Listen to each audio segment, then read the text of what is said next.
Padre Celestial, te damos gracias por esta hora, por este momento que nos permites estudiar tu palabra y aprender. Llénanos, Señor, de tu Espíritu. Llénanos, Señor, de tu palabra. Tu palabra es verdad. Enséñanos, exhórtanos, repréndenos, instrúyenos, Señor, para llegar a ser ese varón de Dios perfecto y cabal y conocer tu voluntad. Habla, Señor, por medio de mí, úsame. Yo no soy nadie ni nada sin ti, y yo te necesito, Señor. En el nombre de Jesús, nuestro Salvador, el pueblo de Dios dice amén. Amén. Pueden tomar su lugar, hermanos.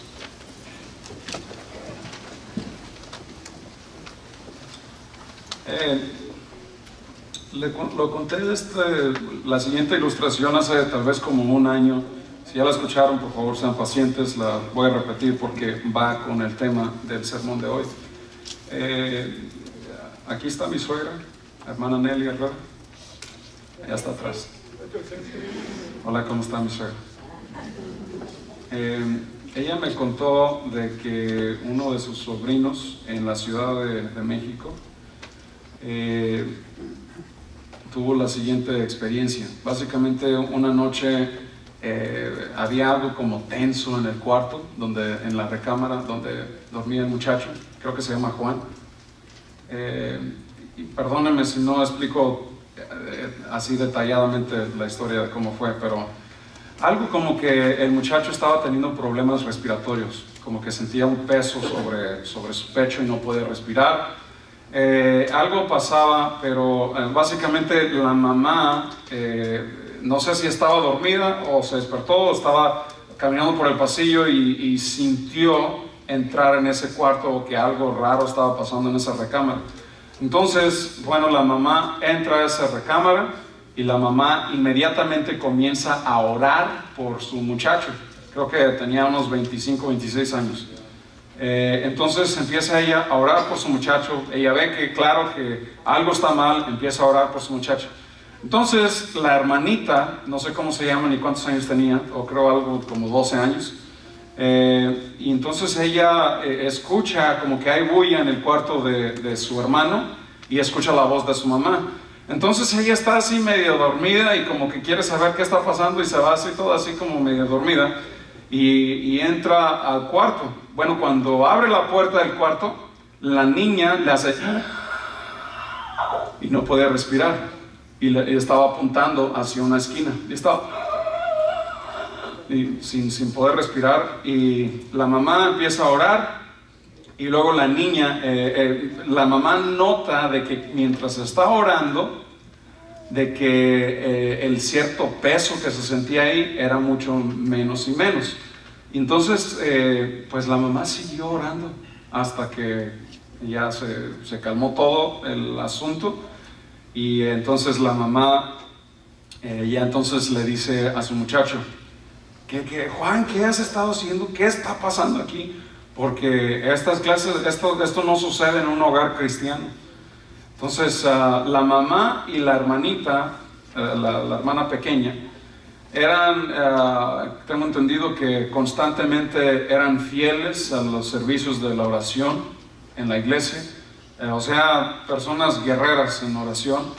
Entonces la mamá se empieza a quejar, no quejar, sino a preguntar, Juan, ¿qué has estado haciendo? Y Juan entonces, ya finalmente, Juan le admite y le dice, es que, mamá, he estado viendo pornografía, o adicto a la pornografía. Y entonces, pero parecía, no sé si algo profundo, o sea, bien metido en eso. Entonces, eso nos habla de, y luego la jovencita explicó lo que ella estaba viendo, que ella miraba a una mujer rubia y desnuda y con pelo largo como una culebra, que se estaba sobre la pared, así pegando sobre la pared como Spider-Man.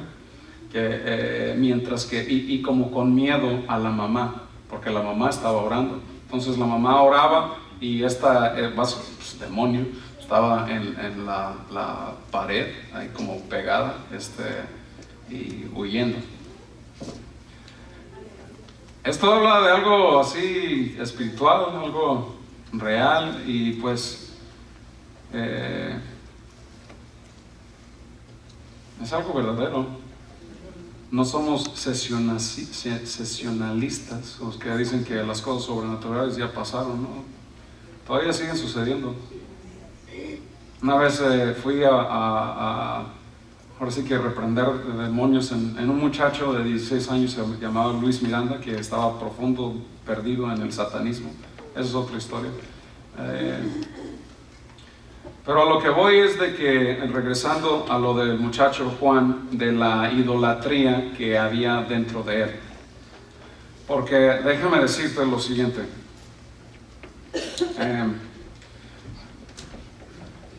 Cuando cualquier cosa tú te le rindes, puede ser pornografía, puede ser hierbitas, puede ser lo que sea. Si tú te le sometes a eso, eso es tu Dios. Porque no tienes control, tú te le rindes a eso. Entonces, es como decir, te le hincas a eso. Y eso es tu idolatría. A lo que te gobierna, a lo que tú lo amas, no lo puedes y no lo quieres dejar ir. Eso es tu idolatría. Y es un pecado bien serio. Y debería preocupar. Sometimiento total, bueno, si se le somete a una cosa que está esclavizado a eso, pues eso es tu Dios. Para muchos su Dios es el dinero. Bueno, hay muchos tipos de idolatría. No tan solo es un ídolo, no tan solo es una estatua a la que religiosamente uno le rinde ahí culto, sino muchas veces la idolatría, pues la idolatría siempre está dentro del corazón. Y eso era lo que le estaba pasando al pueblo de Israel. Jueces capítulo 17 y Jueces capítulo 18, donde estaba en el 17 se menciona sobre un muchacho que básicamente le robó 1100 piezas de plata de su mamá, que en ese año 10 piezas de plata era básicamente un salario para todo un año en esos tiempos. Pero básicamente la mamá se da cuenta que le robaron, luego el hijo le dice, no, pues ma, yo te robé todo ese dinero. Y la señora, toda idólatra, le hace una estatua de tamaño, no se sabe exactamente qué fue esa imagen, se especula que fue el Baal o otros dioses falsos, pero empieza la idolatría en Israel. Y la idolatría en Israel nos lleva a la siguiente historia. En Jueces capítulo 19 vemos que había un hombre levita que vivía en un lugar, moraba como forastero en la parte más remota del monte de Efraín. Estoy en Jueces capítulo 19 versículo 1. Quiero que noten primero que en aquellos días no había rey en Israel. Y como no había rey en Israel, ellos hacían lo que les daba la gana. Ellos hacían como mejor veían. Ellos hacían lo que les convenía. Y bueno, había un hombre forastero que en la parte más remota del monte de Efraín, el cual había tomado para sí mujer concubina de Belén de Judá. ¿Saben qué es una concubina? Una concubina en esos tiempos no tenía todos los derechos de una esposa. Una concubina no podía heredar la tierra de su esposo o de su marido. Y también sus hijos no tenían los derechos para heredar tierras del marido. Y la función de la concubina en esos tiempos era básicamente de satisfacer los deseos sexuales del hombre, y de tener más hijos, que más hijos en ese tiempo era básicamente más trabajadores para cuidar el estado o el terreno. Esto nunca jamás fue la intención de Dios. Si no me equivoco, Génesis 2:24 nos lo deja muy claro, que el matrimonio es de un hombre y una mujer, pero el pecado y ya todo pues llegó en estas épocas donde pues concubinas no era nada del otro mundo. El versículo 2, y su concubina le fue infiel.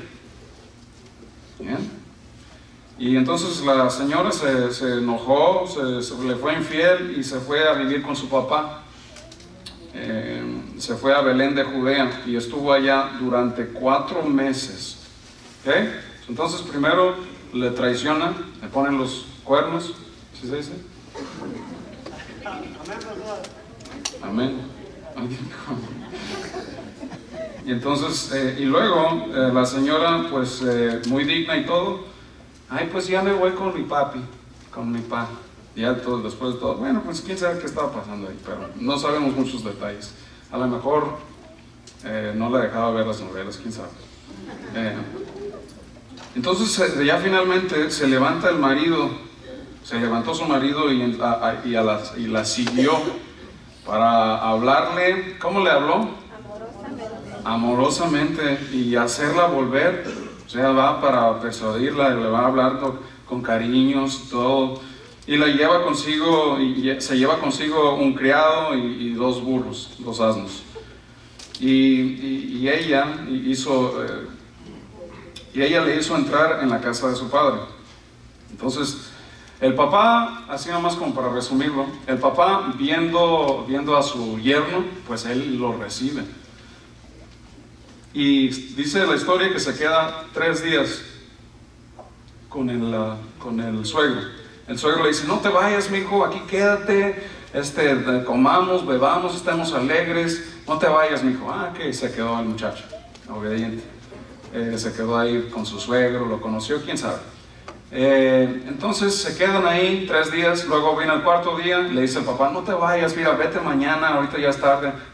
Llega mañana, luego dice, no te vayas, mira, primero desayunas, luego te vas en la tarde, llega la tarde, no te vayas, primero, y así lo tiene por 6 días, hasta que finalmente el señor ya, el levita, dice, no, mira, yo ya me voy, ya estamos 6 días aquí y ya me voy con mi esposa. Entonces se va con su esposa. Y se va rumbo a Jebú, que es la tierra de los jebuseos, que era Israel, que era Jerusalén. Jerusalén en ese tiempo estaba habitada por los jebuseos. Si solamente, escúcheme bien, si solamente hubieran los israelitas creído las promesas del Señor, si solamente hubieran escuchado y hecho atentamente de acuerdo a lo que Dios les había dicho, toda la tierra les hubiera sido de ellos. Mas sin embargo, pues ellos despreciaron e hicieron un lado al Señor. Y cuando tú desprecias o haces un lado al Señor y te vas detrás de tus propias idolatrías, escúchame bien, vas a tener problemas y te vas a dar cuenta de que eres capaz de hacer tanto mal de lo que ni te imaginabas. Pero el problema es de que se alejaron, el pueblo de Israel se alejó de Dios. Bien, entonces van rumbo a sus tierras y ya es de noche. Está esa ciudad de Jebú, entonces, que es Jerusalén, y dice el siervo, le dice al esposo, al dueño, le dice, mira, pues vamos aquí con los de Jerusalén, los de Jebú, y dice, entonces le responde, no, porque vamos con los nuestros, ahí va a ser muy peligroso, mejor vayamos con nuestros propios parientes. Entonces se van aproximadamente unos 6 kilómetros, es 3.7 millas de distancia de Jerusalén, se van a la tierra de Galad, que es de la tribu de Benjamín. Entonces ellos van al centro a la plaza de este pueblito. ¿Okay? Y estando en la plaza, la costumbre era de que si alguien miraba a un forastero en una plaza, pues se le debía de ayudar para tener un lugar para descansar. Pero nadie venía, hasta que finalmente llegó un viejito. Y este viejito resultaba que también era levita, era del mismo terreno y todo. Entonces le dice, oye, pues ¿a dónde vas? Y como, ¿qué estás haciendo aquí? Entonces le dice, estoy parafraseando toda la historia. Entonces le contesta, no, pues yo soy de tal lugar, de Efraín y de Leví, y voy de paso, tengo todo lo que necesito, no necesito comida, no necesito nada, solo necesitamos un lugar para dormir. Y le dice, pues mira, yo tengo aquí para tus animales y para ti, y tengo para comer y para beber, vente a mi casa, no te quedes aquí en esta plaza. ¿Por qué? Porque el viejito sabía que cosas malas sucedían en esa plaza. Bien, entonces va y ya está el levita con su concubina, con su siervo y sus 2 burros o asnos, ya está en la casa de este señor. Pues en la noche le vienen ahí unos hombres perversos. ¿Qué? Y los hombres perversos le empiezan a gritar, empiezan a alzar la voz al dueño de la casa, al viejito, y le empiezan a decir, sácanos a ese hombre que está contigo porque queremos conocerle. Y sabemos que conocerle no es como, hola, ¿cómo estás? Y yo me llamo fulano de tal. No es ese tipo de conocerle. Querían básicamente sodomizarlo, no sé si esa es la palabra correcta. Querían tener relaciones así de esa manera con él, con el levita. Entonces el viejito le responde, el dueño de la casa le responde, no hagas ese mal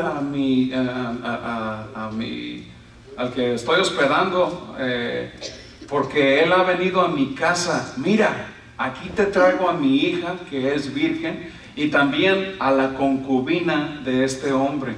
Hagan con ellos como ustedes quieran, mas a este hombre no me lo toquen. ¿Cómo ven? Y el hombre ahí, pues sí, no, pues como que pues no quería que le hicieran daño a él.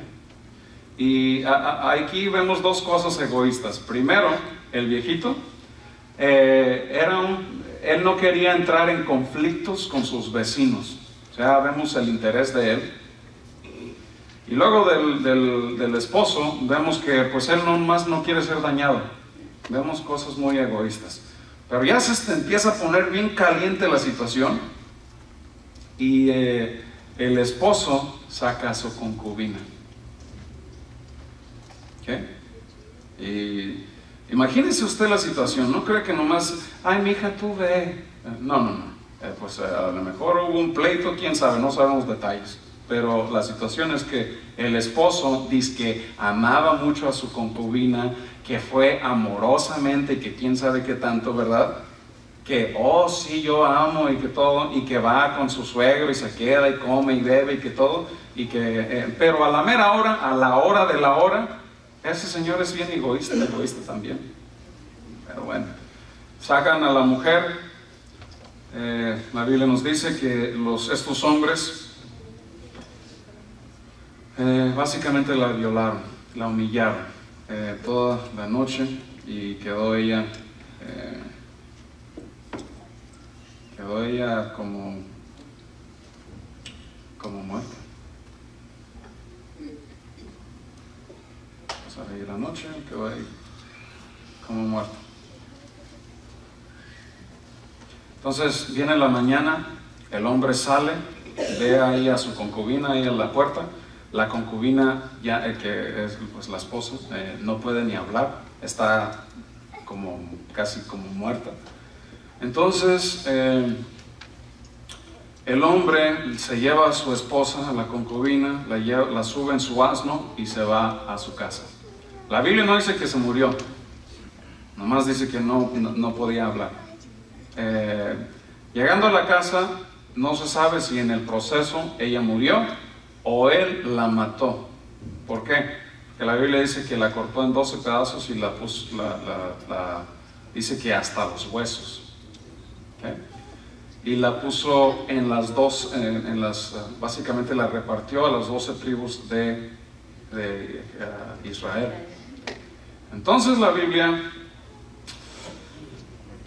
aquí hay dos cosas, no sabemos si él la terminó de matar, o sea, básicamente cuando él la sacó, él también es culpable de asesinato, él también es culpable de quebrantar la palabra de Dios. Pero de todos vemos que al hacer eso de cortarla en 12 pedazos, pues ahí la terminó de matar. Luego vemos que Israel, la Biblia nos dice que se puso como un solo hombre en el capítulo 20, versículo 1.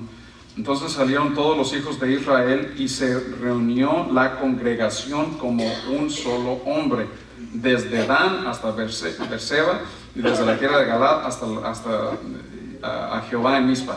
O sea, esto nos quiere decir que era todo Israel, todo el territorio de Israel. ¿Y qué pasó? Se hicieron como un solo hombre, toda la nación de Israel, excepto Benjamín. Y lo menciona la Biblia 3 veces, también se menciona en el versículo 8 y también en el versículo 11, que se pusieron bravos. Y dijeron, ni uno de nosotros, que se reunieron más de 400,000 personas, ni uno de nosotros se va a ir a su casa hasta que arreglemos este asunto. Entonces van todos a Benjamín. Benjamín es el territorio encargado de Galad. Y le dicen a Benjamín, sácanos a estos hombres porque los vamos a matar. Así. No dijo, sácanos porque los vamos a traer ante un tribunal, vamos a tener los procesos, las cortes, para ver si son inocentes, culpables. Nada. Se pusieron como un solo hombre y dijeron, tráiganos a estos perversos porque los vamos a matar. No se sabe qué sucedió. Es posible de que a los benjamitas se les torció la historia, algo sucedió, quién sabe qué sucedió. El punto es de que los benjamitas, de la tribu de Benjamín, se puso a defender a estos malvados.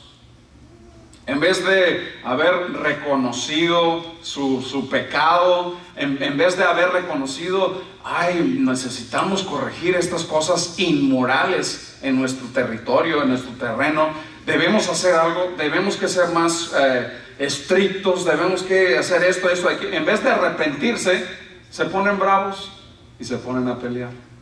Dicen, no te los vamos a entregar, más bien prepárense porque vamos a tener pleito. ¿Cuántos están durmiendo? ¿Está bien intensa esta historia? ¿Sí, hermano Carlos? ¿Oscar? Ok, entonces van a pelear. ¿Y quién creen que gana? Los israelitas, que son 11 tribus contra una, que es una pequeña, la de Benjamín. ¿Quién creen que gana? Benjamín.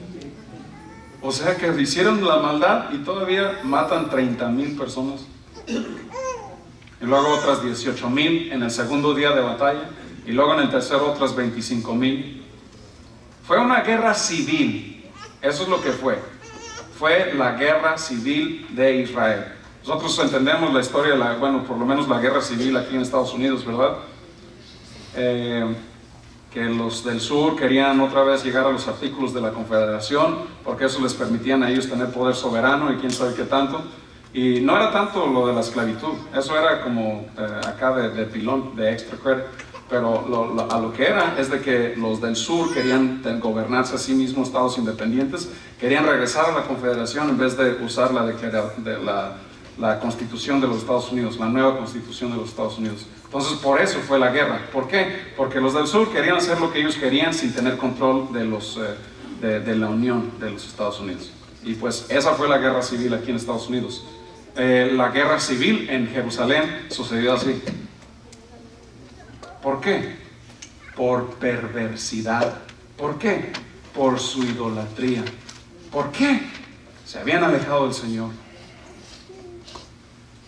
Y cuando te alejas del Señor, uno se sorprende de los males que hacen. No queda sin palabras los males que hacen cuando te alejas del Señor.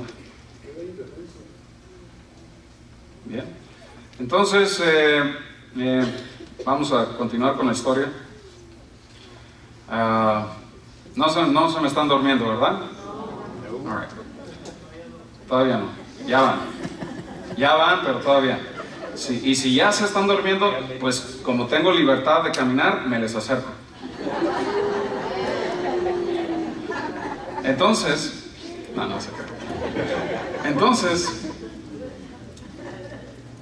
oigan, ¿por qué hay un hueco aquí así tan grande? Bueno, esa es otra conversación. Ángeles. Amén. Entonces, la Biblia nos dice que consultan, ahora sí que por un pequeño, breve momento, en todo el libro de Jueces no se menciona el arca del pacto hasta esta vez, que se menciona que vinieron al Señor y donde estaba el arca, y entonces ya el Señor les dice a Israel, vayan y van a tener la victoria. Van y totalmente desbaratan y despedazan a todo Benjamín. ¿Okay? Básicamente los exterminan, matan a sus mujeres, hijos, todo queda destruido, básicamente Benjamín.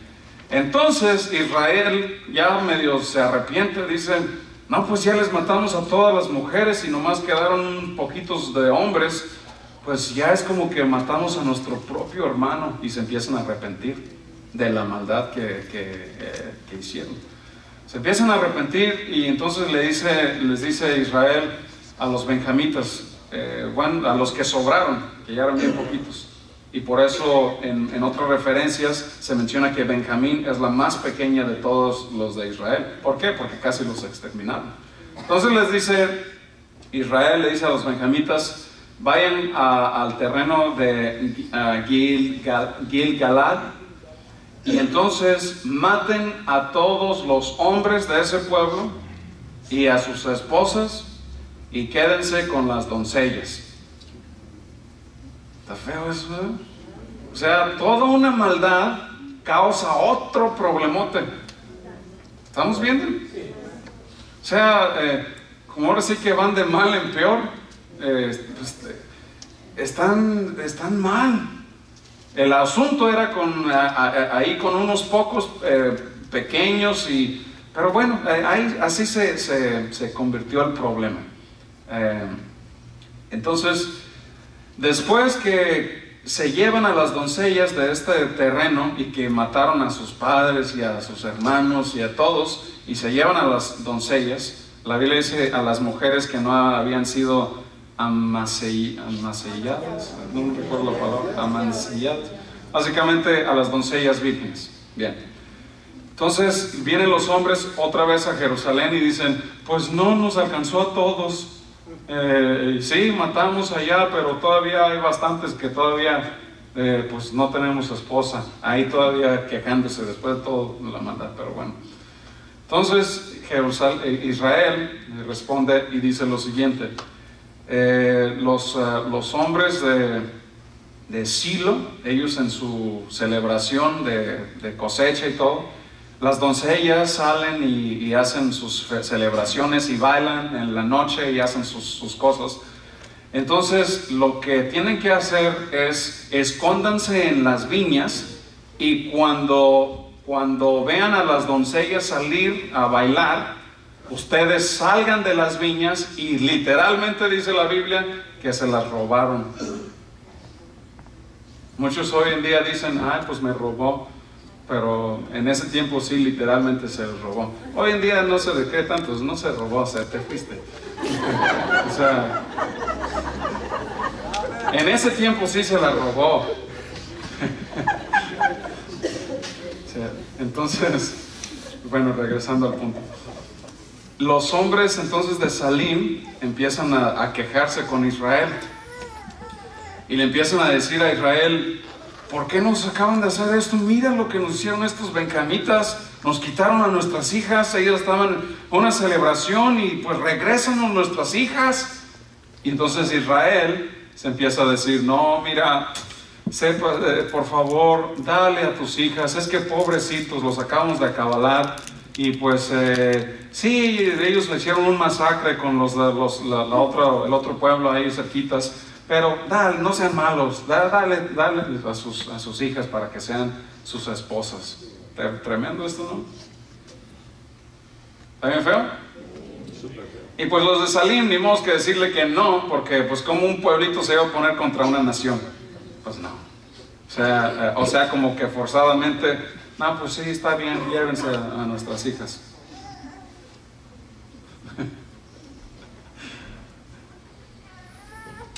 Esas historias también se encuentran en la Biblia.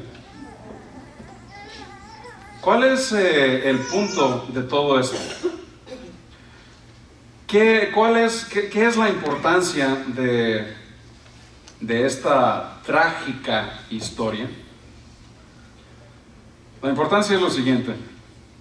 El pueblo de Israel se arruinó cuando dejaron de tener la fe en Dios. Cuando se abandonaron al Señor su Dios. Cuando hicieron lo que mejor les parecía. Porque, repito, en el capítulo, empieza en el 17, en el versículo 6, cuando dice, en aquellos días no había rey en Israel y cada uno hacía lo que bien le parecía. En el 18 otra vez dice, y en aquellos días no había rey en Israel y cada uno hacía lo que le parecía. Y en el 19, en el 20, o sea, como que es una preparación para cuando viene lo que es la monarquía de Israel. Pero el punto es de que el hombre en general, en su naturaleza, el ser humano no quiere ser gobernado. El ser humano quiere hacer lo que él quiere y que nadie le diga nada. Esa es la naturaleza carnal. No quiere recibir órdenes, no quiere recibir instrucción, no quiere recibir instrucción, no quiere literalmente someterse al Señor. Y la ruina de Israel fue por causa de que pues se separaron del Señor y empezaron a hacer lo que ellos querían.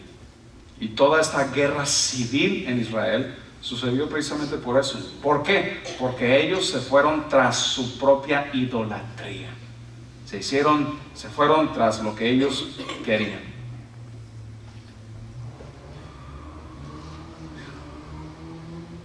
La pregunta aquí es, ¿hay idolatría en tu vida? Hay cosas que tú bien sabes que no debe estar en tu corazón.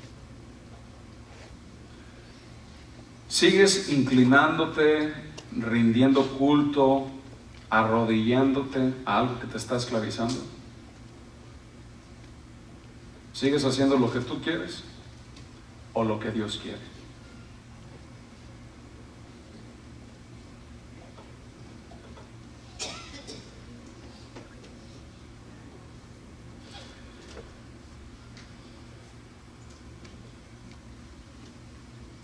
Durante la época de los jueces del pueblo de Israel, ellos experimentaron problemas, ya que todos llegaron a ser su propia autoridad y actuaron bajo sus propias opiniones y sobre lo que ellos veían que era bueno y que era malo. Y al hacer eso y confiar en sí mismo y en vez de las leyes morales que Dios había establecido, pues ahí viene todo ese problema, ese conflicto, toda esa mortandad por no haber seguido el consejo de Dios. Es un verdadero acto también, ¿cómo se dice la palabra? Heroico.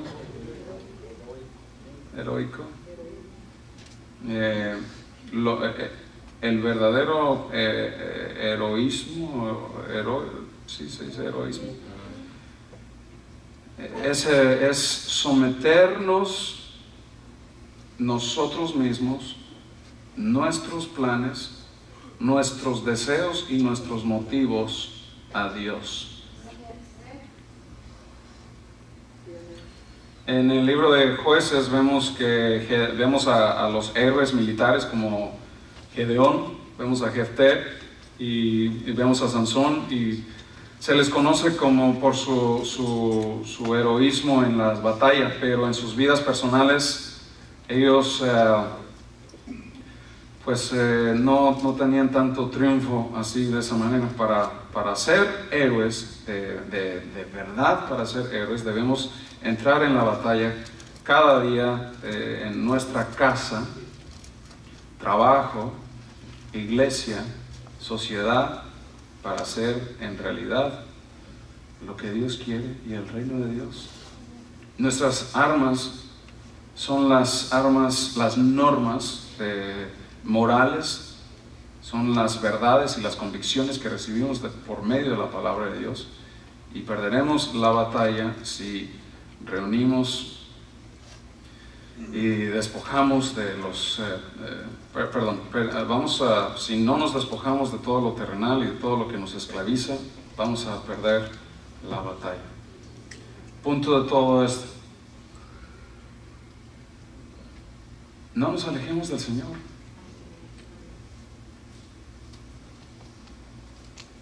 No te alejes del Señor, cualquiera que sea la situación, cualquiera que sea por lo que estás pasando. No lo abandones. Acércate al Señor. Estamos hablando claramente de un texto en el Antiguo Testamento. Entiendo, las cosas son diferentes bajo este periodo de tiempo en el cual existimos, que llamamos, muchos dispensionalistas les llamamos periodo de gracia, en el cual Dios actúa con la humanidad actualmente con gracia.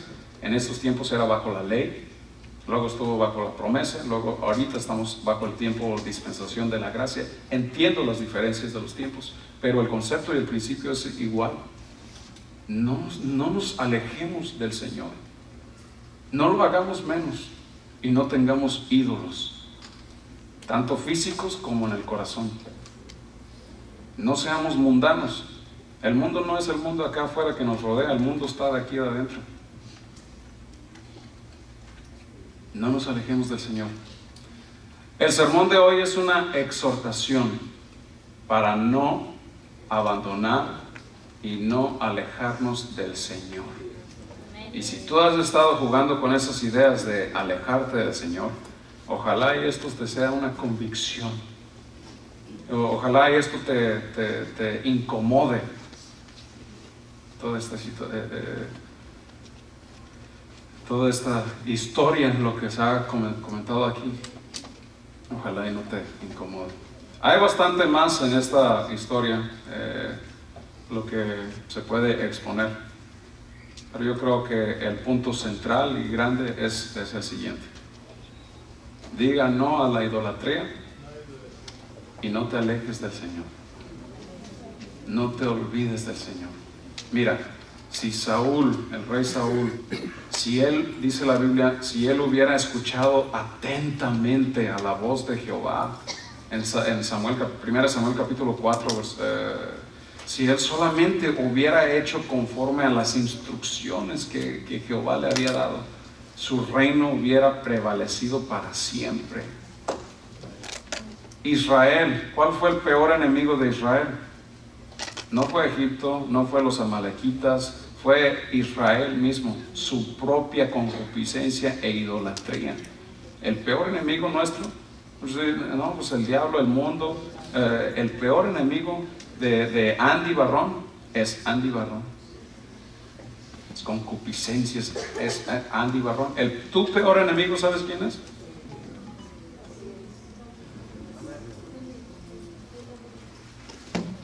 Exacto.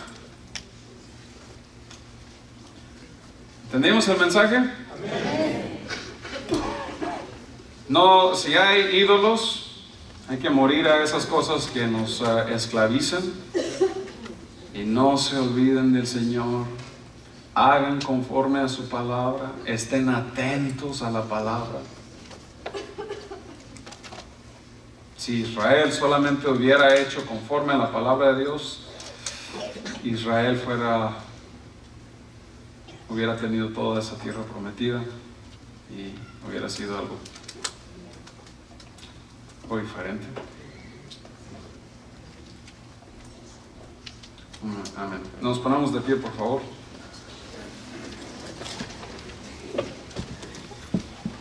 Esta es una historia bien horrenda, horrífica, una tragedia, pero aún de eso hay mucho que aprender.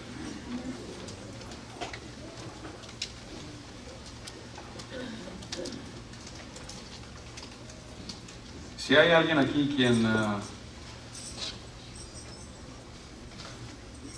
quiere hacer lo que el Señor le diga, quiere comprometerse, quiere ser esa persona que dice, yo quiero escuchar y hacer tu palabra.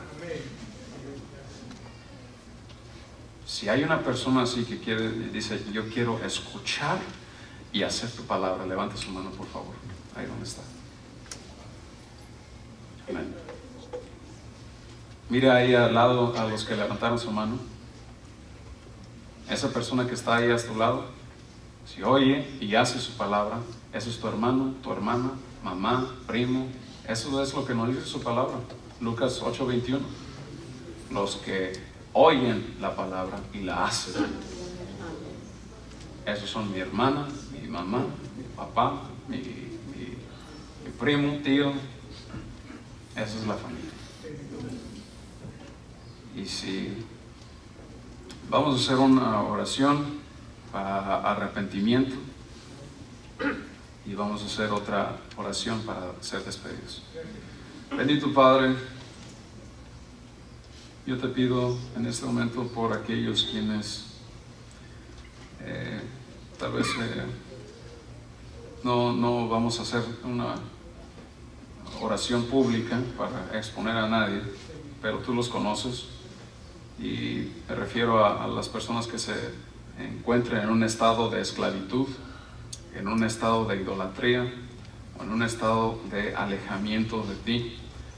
Te pido, Señor, por ellos, y quiero hacer esta oración como ejemplo para los demás. Señor Jesús, perdóname, Señor, de mis pecados, límpiame de mi maldad, purifícame, oh Dios.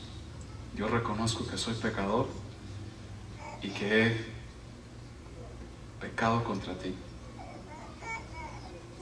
Perdóname, Señor. Hoy me comprometo a vivir para ti con todo mi corazón y con todas mis fuerzas, y desde hoy en adelante yo te seré fiel. Me someto a tu palabra y lo que tú tienes y quieres para conmigo. En el nombre de Jesús. Amén. Bendito Padre, yo te pido, Padre, te pido, Señor, por esta congregación, por sus familias, por nuestros jóvenes, por nuestros niños, que tu bendición esté sobre tu pueblo, y que tu pueblo te busque de corazón, que te busque en tu palabra, y que pase tiempo a solas contigo, desarrollando su relación contigo, Dios. Bendice este pueblo, bendícelo, Señor, espiritualmente, económicamente, bendícelo, Señor, en tu palabra, oh Dios. Y úsanos, Padre, para ser evangelistas y para predicar tu palabra donde quiera, a tiempo y afuera y fuera de tiempo. En el nombre de Jesús. Y el pueblo de Dios dice en fuerte gloria a Dios. Démosle palmas muy fuertes al Señor.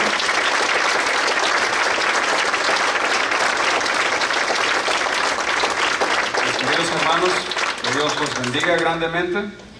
Y primero Dios, nos vemos el jueves y el martes para la oración para los que puedan venir. Gracias, hermanos. Que Dios los bendiga.